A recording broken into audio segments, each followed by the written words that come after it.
नमस्कार दोस्तों, ये हमारा प्रीपोजिशन पर 7वां वीडियो है और इस वीडियो में आज हम डिस्कस करेंगे बाय और विद के यूसेज को। चलिए वीडियो को स्टार्ट करते हैं। सो बाय और विद के यूसेज में हम देखते हैं कि when living beings are used to perform a job, we use by in order to mention the subject or means, but in case of non-living things और टूल्स वी यूज विद। क्या मतलब इसका? यहाँ ये कि जब कोई एक्शन परफॉर्म हो रहा है तो उस एक्शन को परफॉर्म करने वाला या जिसकी हेल्प से वो एक्शन परफॉर्म हो रहा है, अगर कोई लिविंग बीइंग है तो उसको डिनोट करने के लिए हम उसके पहले बाय का यूज करते हैं। लेकिन अगर किसी एक्शन को परफॉर्म करने के लिए किसी थिंग्स या किसी टूल का यूज किया जा रहा है तो हम विद का यूज करेंगे। जैसे I was taught English by mister BP Singh. अब यहाँ आप देख पा रहे हैं कि इंग्लिश को टीच करने का काम हो रहा है और एक्शन परफॉर्म हो रहा है किसी पर्सन के द्वारा। ठीक है, पर्सन क्या? लिविंग थिंग है। This swan was shot by the hunter. अब यहाँ भी आप देख रहे हैं कि शूटिंग का काम हो रहा है, उसको कौन कर रहा है? हंटर शूट कर रहा है और हंटर अपने आप में क्या है? लिविंग बीइंग है। ओके, और एग्जाम्पल देखते हैं। She cut an apple with a knife. अब यहाँ आप देख रहे हैं कि एप्पल को कट करने का काम हो रहा है और किसकी हेल्प से? नाइफ की हेल्प से। नाइफ एक क्या है? एक टूल है। सो इसका हमने क्या यूज कर लिया? विद। ऐसे क्या एग्जाम्पल लेते हैं। Rohan kill the tiger with a sword. अब यहाँ देख पा रहे हैं आप कि सॉर्ड, सॉर्ड क्या? एक टूल है, इसका यूज किया जा रहा है टाइगर को किल करने में। तो ये भी क्या है? एक नॉन लिविंग थिंग या टूल है। तो इसका हमने विद का यूज कर लिया। उम्मीद करता हूँ बाय और विद के बीच जो डिफरेंस है वो क्लियर हो गया होगा। चलिए बाय के और यूसेज देखते हैं।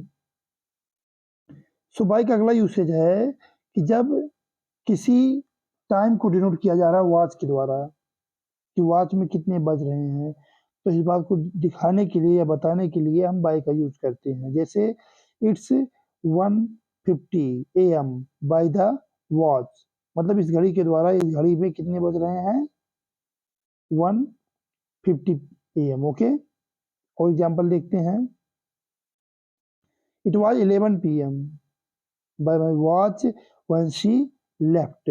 अब यहाँ भी बात हो रही है कि जब वो गई तो उसमें कितने बज रहे थे? 11 बज रहे थे। यहाँ भी देखिए घड़ी वाली बात हो रही है। एक और एग्जाम्पल लेते हैं। इट वॉज 9 AM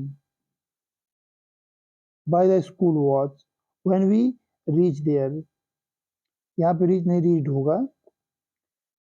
तो इट वॉज 9 AM, 9 बज रहे थे। कब? जब हम स्कूल पहुंचे। तो यहाँ भी घड़ी में टाइम की बात हो रही, बजने की।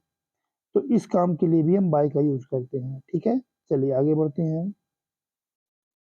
बाय का और कहाँ यूज होता है? To denote ending point of time. जब कोई एक्शन किसी टाइम में फिनिश हो रहा हो और उसका एंडिंग पॉइंट बताना हो हमें, तो उस काम के लिए भी हम बाय का यूज करते हैं। जैसे father will return by the evening. अब यहाँ देख रहे हैं इवनिंग क्या है? एंडिंग टाइम है उस एक्शन के होने का। तो इसके आगे बाय का यूज हो गया। या I will finish my homework by 10 AM। अब यहाँ भी आप देख पा रहे हो कि एंडिंग पॉइंट 10 AM है, तो इसके आगे बाय का यूज हो गया। ठीक है, और कहाँ यूज होता है बाय का? To denote a close by person और थिंग, पास, समीप। जब ऐसा सेंस देना हो तो उसके लिए हम बाय का यूज करते हैं। ठीक है, बट ध्यान रहे कि पास के लिए एक और प्रीपोजिशन यूज होता है, उसको हम आगे डिस्कस करेंगे। ठीक है, बिसाइड। लेकिन बाई और बिसाइड में डिफरेंस है।